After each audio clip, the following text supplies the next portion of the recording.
talk about family. Ah, We have another family member coming on here. oh, excellent.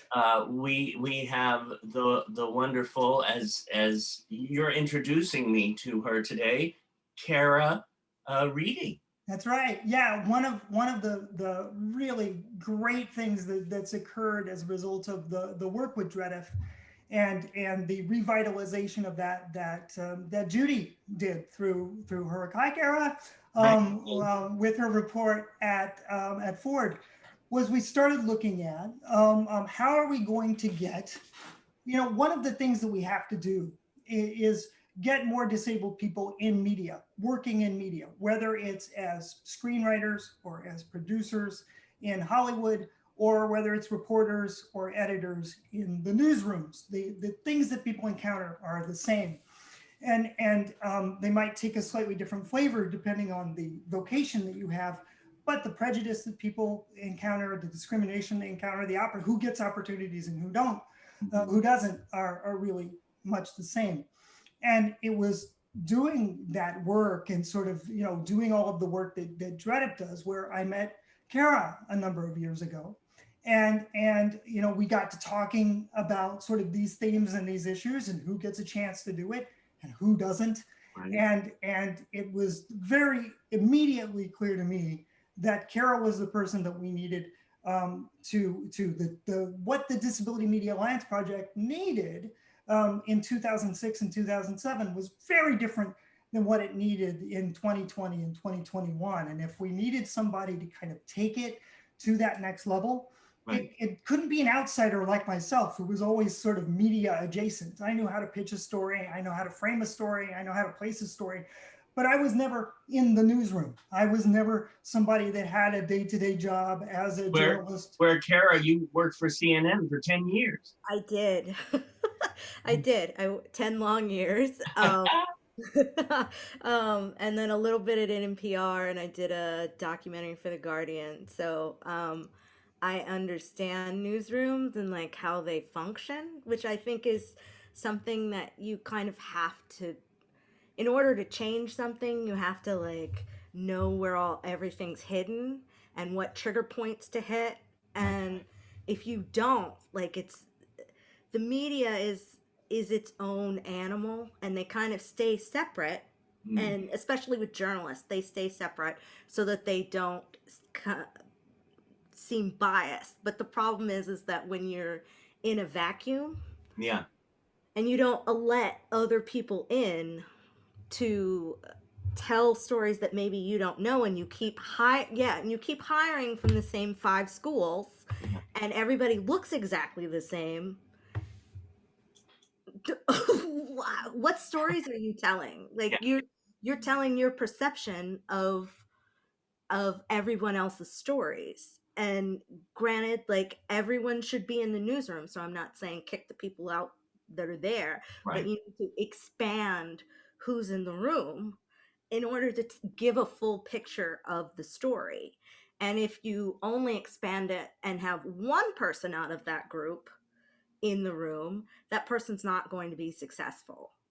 Right. And so that's sort of what we're doing at DMAP, is creating, not only are we trying to get people hired, absolutely, we're trying to get people hired, but we're also bringing together some of the people that are already working in it and creating a force. Like we're starting with a Disabled Journalist Association, which is something that has never existed. They've got a National Association of Black Journalists, they have a National Association of Hispanic Journalists, but there's nothing that's ever united disabled journalists together. And so that's what, Here's the thing. What if somebody, one of our students at Performing Arts Studio West, because we have over 100 students there, and then we have the Meet the Biz, who are all actors and performers coming together, and artists. What if somebody says, I'm just starting in the news industry or the journalist industry?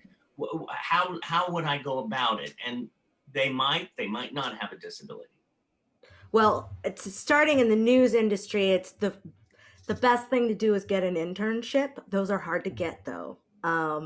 And So that's sort of why we're starting the Journalists Association, so that we can advocate for people ahead of time and say, well, you need to cordon off a certain amount of these for disabled people. And they do that. Like, this isn't, none of this is, I'm not making any of this up. This is not revolutionary. They do this for other groups. And so that's what we're starting to do, because it's very hard for people to even get internships Mhm. unless they know someone. And if your family's not in journalism, how are you getting in there? I got in through the back door. um, I started assisting at Time Warner Corporate, and I Right. didn't like it. And I met this woman who was Lou Dobbs' assistant in the cafeteria, and we just chatted. And then one day we were on a bus together going home, and she said, I don't even know your name or where you work. And we were talking, and I said, oh, you work at CNN? I just applied for a job there. She said, which one? And I told her, and she said, that one's gone. She said, but tell me when another one opens up. And literally a week later, one opened up. I called her and I was like, here it is. She goes, send me your resume right now. And then within 10 minutes I had an interview. Ah, Like, that's, but if open I that hadn't, door. right, And if I hadn't known that lady, like, and the only reason I knew her was because we would walk around and like stare at macaroni and cheese together. Like, there was no other connection. We didn't talk about our jobs.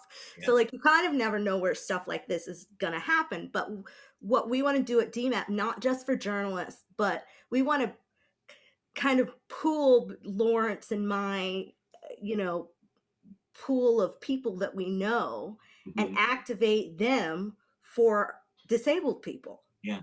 so that there's not like this where you're wandering off going, I don't know how to get in there. You come to us and we'll try, and like, maybe we'll be successful, maybe we won't, but at least you know that there's a place to Mhm. come to, and that we will do our best to help. Well, So oh, go one ahead. of the themes of this conversation, I just had to tell you, Cara, is that we've been talking about going. It's really important to go through the doors that open, yeah, right? And you just gave a beautiful example of that, right? And then the other side of that is, once you're in somewhere, let's say you go through a door that opened for you, and you get somewhat established, a little bit established. Then the question is, who do you bring in behind you, right? Who do you keep that door open for? It's really about the collaboration. So many people, and for a long time, I was thinking, oh, I've got to do this and I've got to do this. It's hard for me to delegate, because I think it's like, well, I don't want to give people I don't want to overload people. And then I had to realize, oh, no, we're all working for the common cause here. mm-hmm. Whether it's a film, whether it's a stage play, whether it's a broadcasting company. Um, one thing that you said too, or that I read in a quote, and I love this. I wrote this down. It's like, having disabled people control our own narrative will make uh, for more truthful storytelling. Yeah, Yeah. it's true. I mean, I don't. I've had conversations with people in newsrooms and elsewhere where they're like, I'm going to write this story. And I'm like, but how do you know that you're telling the right story? And they're like, because I'm a journalist. Yeah, yeah, yeah. But what's your experience with that? Yeah. And then they don't know what to do with it, because I'm like, right.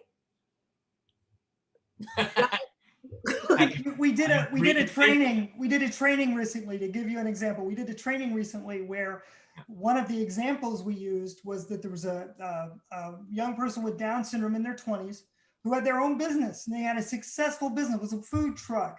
But in the interview that they did in this news story, they interviewed the mom and the dad and the people who ate the tacos from the food truck. Nobody interviewed the business owner. That's Right? crazy. Right. It's like bananas when you stop and think about it, but that's what we're talking about. The person who is central to the story, the business owner in the story, becomes a prop in Yeah. their own story. Right. right. But that, if that's normal and you don't have a disabled person who's sort of in the know in the newsroom, they're not going to call you out on that or do a reality check. Right. And that's what you need. You need somebody who can say, yeah, that's a good story, but you can do it better. Now, And do this is you see those doors opening up like either opening up or bursting open right now? Um, there's movement, which there never has been. So I don't want to oversell that because there's still a lot of work to be done. Yeah. But there is movement where people are starting to go, oh. And so at least we're there where people are starting to say, oh, okay, maybe we weren't. Now we've got to get over that hump where they're like, but we can do this ourselves. Thank you very much. No, you can't. We're on that hump right now where we're like, nah, nah, nah. You got to open up, let us in. And, then people won't be yelling at you all the time on Twitter. Like, why would you do this? A perfect example is Sia's movie. I mean, Oh, right. that garbage. Like, what? How hard would it have been? And there was nobody in the room that said maybe we should talk to some actually autistic people. Like, why not contact them? And don't contact the parents. Well, Contact. you know what makes me sad too, because I love her artistry, her voice, and her Yeah. songs, and this and that. And when I was like heard this, it was like, and I hear different things. It's this, this love hate thing going on. And she didn't. It's one thing to make a mistake and say, you know what, I didn't think this through. It's another thing to start yelling back at autistic people on Twitter and saying, why don't you like what I've done for you? Well, you didn't do anything for them. You made a movie and you made some money off of it. That really shows how you really have to be, you have to take a breath before you start tweeting. But we've been dealing with that for 4 years or whatever that was, but we won't get into that, will we? I think the sad thing there and the important thing to think about is it didn't have to be that way. Right. If she had handled it a little differently, in the earlier in the process, right? Who are the right people to talk to? Who's going to give me guidance? What do I need to know about doing the subject matter? If she had done like the homework at the beginning, that would have been better. But even let's say she had made this film and then actually autistic people responded. If she had said, oh my gosh, you're right. I went about this wrong. What do I need to do? If she had handled the controversy better, it could have been different. Both things were done poorly. I think too, sometimes it's sort of like going to a doctor. You get 2 or 3 different, you have to go for a surgery. You get 2 or 3 different. It's like a second opinion. Second opinion. Yeah. So even if she went to maybe one place, maybe go to another place, get different viewpoints to get a full rounded thing. And I'm saying this too, for as each person in their own life, when you go out there, learn as much as you can about all this stuff. Right. Yeah, it's, even disabled people, we don't disability is such a huge, broad subject matter. I'm a little person, like I know about little people stuff. I don't know if I were to write an article about autism, I would have to do mega studying in order to do it correctly. But I know that, like I understand that, and I would reach out to people. And that's part of what we're trying to teach people too, is that you don't know what you're talking about. And you shouldn't, they're starting to get it with race, where people can't just write about race and you don't know what you're talking about. I mean, some people still do, but it's, with disability, we're not there yet. People are like, no, I saw Jerry Lewis's telethon when I was growing up, so I get it. And you're like, you just mentioned a telethon, so you don't. But there's, I'm gonna go somewhere else too here. You are a journalist, you're an actor, you're a photographer, you're a director, you're a producer. Do you have a favorite thing? No. So the reason why I am all of those things is because I experienced so much discrimination early on. I understood that I needed to know how to do everything. So I started out as an actor. I wasn't even like journalism wasn't even something I ever considered. But I started out as an actor, and then I had trouble in college um, with my theater program, and I left. I'd never wanted to do anything else. I didn't have any other plans. So I graduated from college with not getting many parts. I hadn't really been trained fully, Uh-huh. and I knew that. And I kind of gave up and was like, you know what? If it was this hard in college, what's it going to be like outside? Yeah. So I wandered around for a little bit, and then I was like, you know what? I'll go to photography school. So I went, got a degree in photography. But during my time in photography, I had a teacher that targeted me, told me to drop out every quarter. Yeah. What? Yeah. Constant. Berated me, abuse. It got so bad, some of my friends wanted to swap work and see what he would do if they showed my work instead of me showing it. Did they ever do that?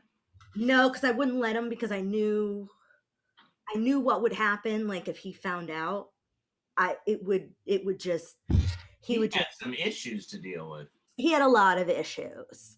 And so then I graduated from there, kind of worn out, and I came to New York right after. And I had struggled to find a job, so I ended up at Time Warner Corporate, and then I hated corporate because I'm an artist. So I was like, well, CNN has jobs. That looks close. And so I just went to CNN and was like, I'll go here. Let's see what this is about. And I ended up in the documentary unit and learned how to make documentaries on the job. Um, but I was discriminated against at CNN all day, every day. Just vicious. I can't even Like just Mean Girl stuff. mean Yeah. girl stuff that like if I told you, you'd be like, but these are adults. Um, so I left after 10 years and kind of wandered around, and one of my friends was like, but what do you want to do? Yeah. And I said, well, I she said, you like acting, you like doing all this stuff. So then I started creating my own pilots and writing and producing and directing them. And I acted in one, and then I didn't act in the other one. I directed it. And Yeah. so I just kind of went back to what I knew as a younger person. So that's why I have all those titles, is because I was bobbing and weaving through the discrimination and picking up skills as I went along. Right. Um, Right. that's something that I feel like everyone needs to know. It's really rough out there, but don't let anyone tell you no, really, because someone else will say yes Hmm. somewhere else, but do pick up as many skills as you possibly can, because people view us as deficient. And so if you have all of these skills, it's really hard for them to make a case. And they still will, but then you can be like, they said all this stuff, but I actually have all these credits, and then they look bad. Hmm. And that's kind of what people have continually said to me. Well, you don't have enough experience, you don't have enough experience. And I'm like, but you're not giving me any Hmm. either. So I've had to go make my own. So no, I haven't had the traditional career or set of skills the way everybody else does it, but I collected them along the way, and I'm fine. Like, I'm fine. Yeah. You're like a tree with all these different, limbs. This Yeah. is this is a question for both of you. What do you want the most at this moment in your life? Mm. Lawrence. Okay. You know what? It's interesting. So I think I mentioned earlier that I'm 53. I'll be 54 this year, right? And so in some way, shape, or form, whether it is being the poster child when I was 5, or the different forms of advocacy that I've done, I think what I'm sort of wanting to address right now is that I've always been in the resistance to something. I've always been fighting against something, trying to push against the tide or change something, right? Which is placing an emphasis on, and it's important because there are things that need to change that aren't right. And I think at this stage in my life, if I had to put a priority on anything, it would be not to necessarily change that work because that's still important to do, but at the very least, give equal time to the things I do like, to the things I do want, to what I want to create or what there needs to be in the world. We can't just say no all the time. It's really important to say yes. And so I think it's what I'd love to see in the world, both for myself and my friends and my work, is as much yes, and maybe a little bit more, as to things we're saying no to. That seems to be the most important thing right now. I feel like for me, I'm really hyper focused, kind of like Lawrence. I'm really hyper focused on like blowing the doors open so that, I mean, yeah, I want to go through the door too, but I can't get, if I go through the door by myself, I'm lost. I have to bring an army with me. And so my goal is, like, I'm singularly focused on that goal, is to blow the door open and bring everybody in and just kind of sit there and be like, nope, we're here. That's what I'm working on. I don't think things are going to change if we don't own our own narrative. We're never, media is such a powerful tool. If you don't own your own narrative and control the way people are speaking about you, it affects policy, it affects how we're treated in the world. And it's, disabled people have never really owned their own narrative. Not really, because we've never been in the room in mass. And so before I die, we're going to be in that room. Yeah. Let's go in that room. Let's own the room. Exactly. I mean, that's the whole point too, is that people, once we're in that room, then we need to start building our own rooms. Yeah. Ultimately, it's about who, it's about our own rooms and about creating our own stuff. And it's about who gets the opportunity to create. When I started doing the work with Heidi and GIMP, one of the questions that came up is who gets to be a dancer, right? Most of the time, it's not somebody who walks like me. It's not somebody who moves like me. So ultimately, at the end of the day, it's increasing the opportunities for others to call themselves dancers and people who haven't had those opportunities before. It's about broadening the space or adding a little more color to the palette or a little more, a little more sound, a little more bass, a little more treble to what you're hearing.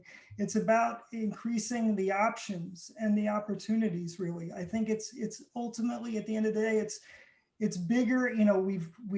What's happened, I think, a lot recently in the country, we because of politics and people lead or they show an example whether they want to or not, and it's all become very hyper focused on the individual.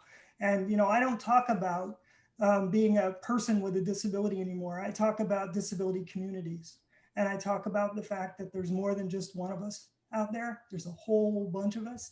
And so I think it's really about expanding our options and expanding our communities and expanding really who gets to play in these various places. That's I think where my attention, I want to put it, and where I hope the world's attention goes. Yeah.